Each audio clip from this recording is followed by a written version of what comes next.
We need a new dietary goals for the United States. We need a government that will stand up and tell the truth to the people. We need a society that will not tolerate uncivilized behavior like letting our children be sick. You do not want physicians as your best friends. You don't want your calendar littered with doctor's appointments. Look at, your parents, your grandparents, the people around you. Once they pass 30 or 40 years old, I mean, they may not all get heart disease, but if they don't have heart disease, they're fat, or they've got a stroke, or they've had cancer, or they've got constipation, or I mean, they're all sick. Military be sick, and our poor people be sick, and our workers be sick because of the diet of kings and queens. Every doctor should know this. The reason people are sick is because they eat the high protein, high fat, high cholesterol, immune stimulating, autoimmune causing, rich Western diet, and that we can cure our patients by feeding them rice, corn, potatoes, beans, peas, lentils. On oatmeal for breakfast, hash brown potatoes. For lunch, you need to have bean soup, pea soup, lentil soup. For dinner, you have bean burritos, pasta marinara, mushu vegetables, and rice. You say, I can do that. Heart disease, prostate cancer, colon cancer, breast cancer, rheumatoid arthritis, multiple sclerosis. Can't you see it? Can't you see it? All successful, large populations of people in all of recorded history have lived on starch-based diets. Stop the liars, stop the polluters, stop the cheaters. People distort what you say, they distort the truth. Those of you who know me know exactly what Mary and I have recommended for 40 years, which is in all of our books, all of our 13 books say the exact same thing. Every public statement that I've ever made has been exactly the same. What we teach is a diet based on starch. Starch, yeah, starch. I'm Dr. John McDougall. I'm Dr. McDougall. Dr. John McDougall. Dr. John McDougall. Dr. McDougall. Dr. McDougall. John McDougall is the reason that we're all here this weekend. I've been in this business for 44 years.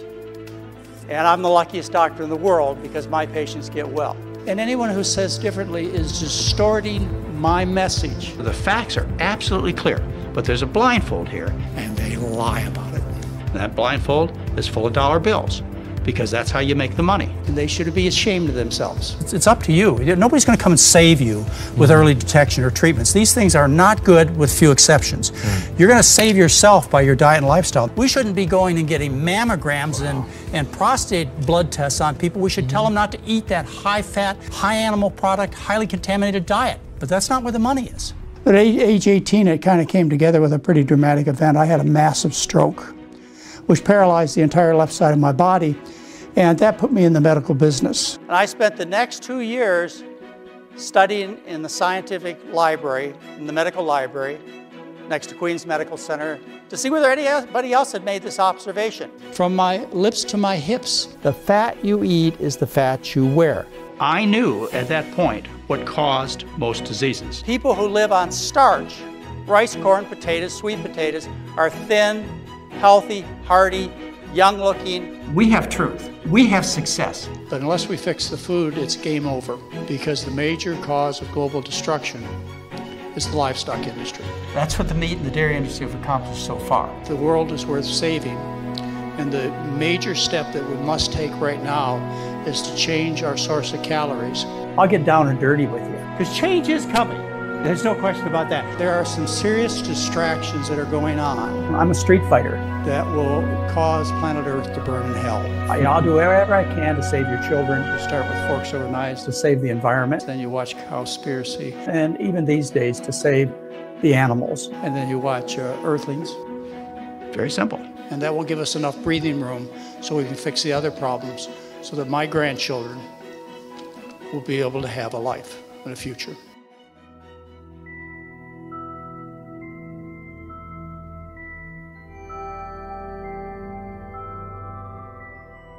Do you think change is happening quickly enough? Change is not happening quickly enough, no question about it. At my age, I'm a grandfather. I've had a great life, but I have children and grandchildren. And unless we have a rebellion, a revolution, and that's what we need. We need the truth to get out and for people to stand up and have some propositions written for the various states in the United States or the United States or the United Kingdom or Germany, or somebody takes a legal action against these people like they have against the tobacco and alcohol industries. Unless that happens and happens quickly, which I don't really see happening, then we're not going to see the change. But it did happen with big tobacco. But big food watched what happened to big tobacco, and they said that will never happen to us.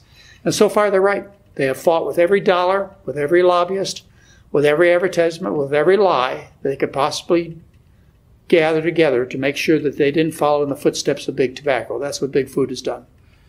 What are the main barriers to the movement? There is one barrier to the movement, and that's money. It's not many barriers, it's one barrier.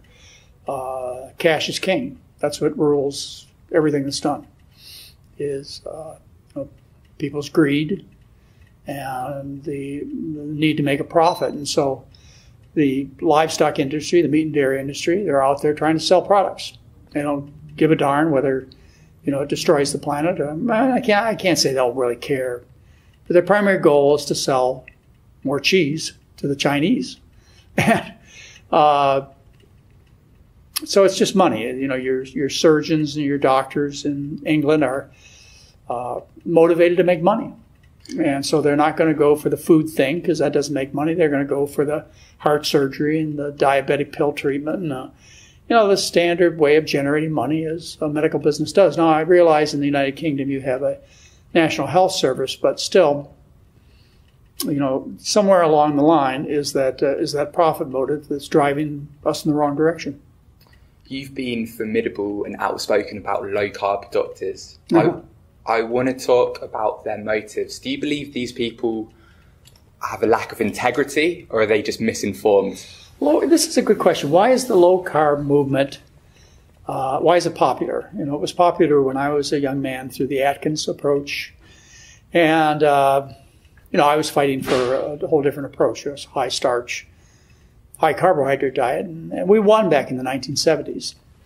And I thought that the low-carb, in other words, the high-meat, high-dairy, high-oil diet movement would never come back again because the science was so clear. But it did come back. Atkins came back.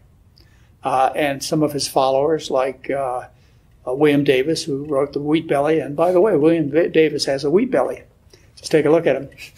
And David Perlmutter, I didn't say his name exactly correctly, but he wrote the book The Grain Brain.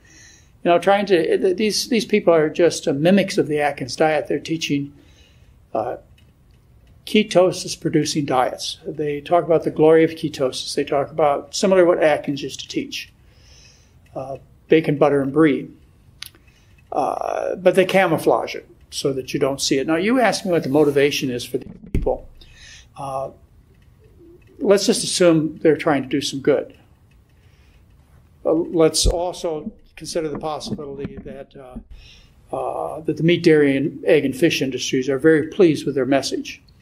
I'm not claiming any direct connection, but I think it's there's no doubt that the livestock industry is very pleased with the low-carb message. Maybe another problem is the media. The media loves to have attention-gathering headlines. So they can come out with articles like Time magazine in 2014 where they say butter is back and the experts were all wrong. You see articles like that in your UK newspapers too. Is the experts wrong? You have a guy named Asim Malhotra in Britain who's who I've labeled the Dr. Lard of the United Kingdom. We have a Dr. Lard over here by the name of Ron Krauss. But you guys got your own Dr. Lard. It grabs headlines. People want to see that there's another answer out there. They're not overweight and sick because they're eating meat and dairy. They want to hear that butter and pepperoni pizza is good for you. So if you can smack those headlines in the paper, which they do, your UK Daily News and your other newspapers and our Wall Street Journal and the New York Times and so on, they can get these smashing headlines. And it sells newspapers, sells media. I think that's another reason. But people love to hear good news about their bad habits. So I don't know what the real motivation of people who tell dangerous, dishonest messages are. But what they're saying is dangerous and dishonest And you can look at it from the cruelty of the animals point of view, from the environmental point of view, from the human health point of view. Any viewpoint you want to look at it, it's dangerous, dishonest, wrong, and harmful, but they get away with it. So, can you talk about the health conference that you were kicked out of this year? And do you think that is related to the motives that we're talking about? I'm kind of unique in the fact that I don't seem to be able to make anybody happy. I was invited to the Obesity Medicine Conference, which was a medical doctor conference in April of 2016. And because I wanted to be very frank about what I believe, they couldn't deal with my blunt misbehavior. Do you feel like you cut off your nose despite your face in that situation? I could have. Being fired from the Obesity Medicine Conference, I may have done more harm than good, but I don't think so. I think somebody needed to stand up to the Obesity Medicine Conference, which really is a conference supported by the drug industry and the bariatric surgery industry. Somebody needed to stand up to the doctors, my colleagues, and say, look, you guys are wrong that are believing in low-carb diets, and there's a right way to do things. You shouldn't be doing all this bariatric surgery and all these pills. And they wouldn't let me do that. And I told them, well, okay, I'll give a less direct presentation, and they wouldn't accept that either. And so I said, you got three choices. You can either allow me to give my slide presentation as I want it, direct and to the point. I said, I'll give you a good lecture that doesn't offend anybody. I said, or you can fire me. So they fired me. But I do also want to point out that I got fired from the Vegan Worldwide Medical Conference in July of this year, 2016. And the reason I got fired from that conference is I make a big point of me not being vegan. And whether I am or not, the point is I do follow a vegan diet very strictly. But I make the point that I'm not vegan because, I want to help people. I tell people I eat turkey every other Thanksgiving. Now, nobody knows if I do or don't, but I tell people that. And the reason is there are so many vegans, well-intentioned for saving the world and slowing down animal cruelty. I mean, they're well-intentioned people, but too many vegans for environmental or animal rights issues are unhealthy themselves. They're overweight, sickly looking. And it doesn't help them to convey their message to other people when they look so terrible. So that's why I make a point that I'm not a vegan. I am a person who eats primarily starch with fruits and vegetables. And but you do care about the welfare and the rights of animals, but it's the label you don't like. I very much care about the welfare of the earth and the animals. But if you are a vegan and you only understand that part of the issue, and you don't understand how to get your own self healthy and trim, then you're not going to be able to do the job that you and I want you to do, which is to get people to stop eating the animals and start living on rice, corn, potatoes, and so on. So what I tell folks, and they get mad at me, that's why I got fired from the Vegan World Summit this July, is I tell people that I eat turkey every other Thanksgiving so that they will, start to rethink their whole diet and they can become good messengers, because they're not right now. Vegans are, and I'm generalizing, but too many well-intentioned vegans are missing the point, and the turkey and I suffer every other Thanksgiving in order to get that point across to the vegans so that they can become what they need to be, which is world saviors. Do you think the dietary guidelines should take into account environmental and animal rights issues, or should it just be about health? Which dietary guidelines are you talking about? The U.S. dietary guidelines. Well, the U.S. dietary guidelines are put out by the Human Health and Service Department and also the USDA, United States Department of Agriculture, and particularly the United States Department of Agriculture. They have a schizophrenic job. What do you mean by that, schizophrenic? That's quite a strong word. Yeah, the USDA has a job. One of their primary jobs is taking care of agribusiness. So they're obligated to make sure that the dairy farmers and the beef producers and so on have a good livelihood. But they're also obligated to help the citizens of the U.S. And it's so contradictory to help the industries that are killing and fattening the people of the United States, and on the other hand, to try and help save the people of the United States. So that's what's schizophrenic about it. When you talk about dietary guidelines, the Chinese dietary guidelines for this year, 2016, recommended that the Chinese people cut their meat intake in half. So the U.S. dietary guidelines, they've not gone there. They're still protecting the dairy, the meat, and fish industry. I don't remember the exact question you have, but are they serving if it... Should they take into account environmental issues when they come out of them? The U.S. dietary guidelines should be ashamed of themselves from all levels, including the environmental point of view, because they're serving agribusiness and not what I think they should serve, which is the citizens of the United States. How much resistance can we expect from the meat and dairy industries in the future? Oh, the meat and dairy industry, I've been dealing with them for 40 years. And their goal is to make profits. That's what they're going to fight for, is to make profits. The dairy industry sends out letters from their dietitians to school teachers and to parents of kids claiming that the kids must have dairy, even though everything they say is exactly opposite of the truth. The dairy products are killing the kids, fattening and sickening the children. So they can do whatever they want. I mean, they have all the money. The battle, there's no battle because... There is a battle because we got the truth. We have truth and success, but they have the money.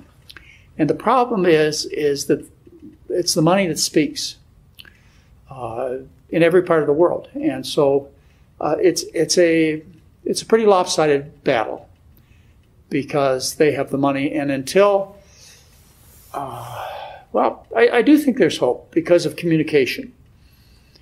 There are all these micro devices people have, telephones and computers and so on.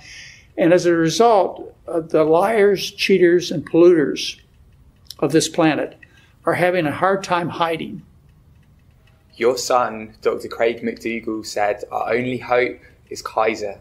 What's your take on that? Well, Kaiser's a good hope. I've believed in Kaiser Permanente Medical System because they have a motivation of money to make them do the right thing, to make them stop doing unnecessary cardiac tests, cancer screening tests, excessive diabetes. They have the reason to do it because they'll have patients who are not mistreated and overtreated. Kaiser Permanente, and they have taken steps in this direction, has a motivation to keep their members healthy by having them eat well. You know, they've addressed some of the other issues. But the food part, they're addressing more progressively than anybody else I know, but not fast enough because they're a big organization of doctors who are trained, like all doctors, who fear being criticized by colleagues, and worse yet, fear being sued by attorneys. So Kaiser has a long way to go before they can step up and do the job they need to do. But they are a great hope. The United Kingdom is a great hope, too. You have the National Health Service. There should be great motivation for the people in Britain to to provide the knowledge to the residents of the United Kingdom on why they're sick and how to get well. I don't know what's missing over there in the United Kingdom, but I'm certain it wouldn't be hard to find. It's just the money. Don't take it personal. Nobody's out to get you. So you're saying the main reason doctors don't recommend a plant-based diet is due to financial reasons? The main reason doctors don't recommend a plant-based diet is financial reasons. But you're going back deeply into the problem. That's the root cause. Because if it was financially rewarding to know about proper nutrition, doctors would do it. But the problem is that the doctors who sincerely go into medical practices, various kinds, want to help people. They go to medical school and spend $500,000 to get educated. However, they don't get the right kind of education in terms of diet because medicals don't teach it. Medical schools teach about drugs and about surgeries. And what they do is they prepare their students in the United States to pass the medical boards and to get involved in a lucrative trade. These are trades. If they weren't lucrative or they got money for teaching people to prevent heart disease with potatoes and corn, then everything would change. So when you look at the problem, you must look at the root cause, and that's been talked about for thousands of years. The root cause of problems, the root of evil is money.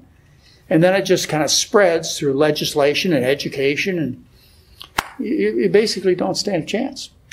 Can you just give us a sense of how much backlash and hate you've got? I have been doing this for 40 years, and the primary response to me has been to ignore me, to not give me the stage. I have received no hate, no lashback, no criticism, no lawsuits, no claims against my medical practice or license, nothing, never, ever, from the dairy industry, the meat industry, That's the mammography. surprising. Nobody.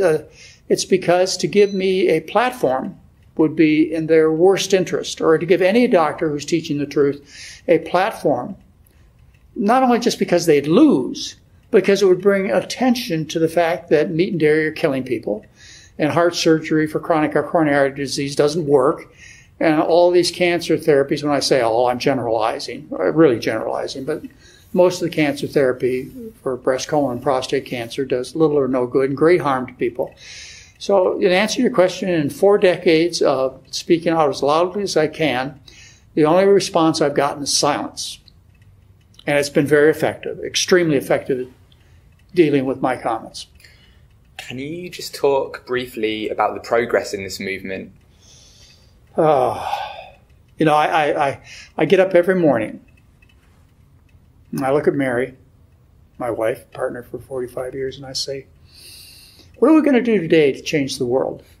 We got to figure out something today. And she just kind of laughs at me because I say that every day. Because I couldn't get up every day and be pessimistic. It would just be too hard to continue. So I'm optimistic, and I told you why, because of communication. It's hard to hide the truth, but business can do it. What is? I think the greatest hope for us is planetary destruction, global warming, because Mother Nature doesn't really care whether you make a good living or not. She's going to respond and is responding to what we're doing to the planet, particularly with the great amount of livestock production and consumption. So our greatest hope, I don't believe, lies in getting people healthier. I don't believe it lies in stopping the cruelty to animals. I believe it lies in the inevitable fact that our planet is burning in hell. And the one change that we can make is to change the food. So unfortunately, that's an end-of-the-road step, and I don't know whether it can be accomplished in time. Lastly, I just want to end by talking about your health. How is your health? I heard you had a health scare in your 20s. I hope to stay in the game for another 10 years. But, even though I eat well, Dr. McDougall will someday die. I think, I enjoy what I do. I think I'm still effective at what I do. And so if I get another 10 years to be in part of this movement, I think that's great. But there are many other young people, because it's not my generation anymore. My generation is had their time.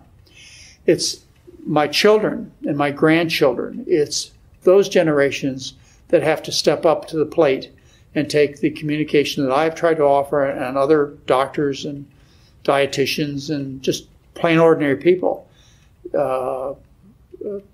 These people, the next generation, must stand up and take the message. Keep the ball rolling and do it. Mm-hmm. Any last advice to people like me, and also just medical doctors, like you said, that are going to be leading the charge? Yeah, my most important advice to your listeners is this: whatever talent you have, your personal appearance, your education as a teacher, a doctor, a dietitian, your ability to speak, whatever talent you have, you must bring it forward now and stand strongly for the principles of good nutrition. It's your obligation. I mean, just by looking good, as we talked about the vegans, or by being a well-informed person and getting in people's face. Whatever you have to do it. Don't hesitate. You know, as we've discussed, we have the truth and success on our side. All they have is the money. Thank you so much for watching, everybody. Thank you especially to Dr. John McDougall for doing the interview, and to VegSource for putting on the amazing event. I'll link their channels down below, and feel free to check out my other interviews. And lastly, don't forget to like, comment, subscribe and share. I'll see you soon. Bye.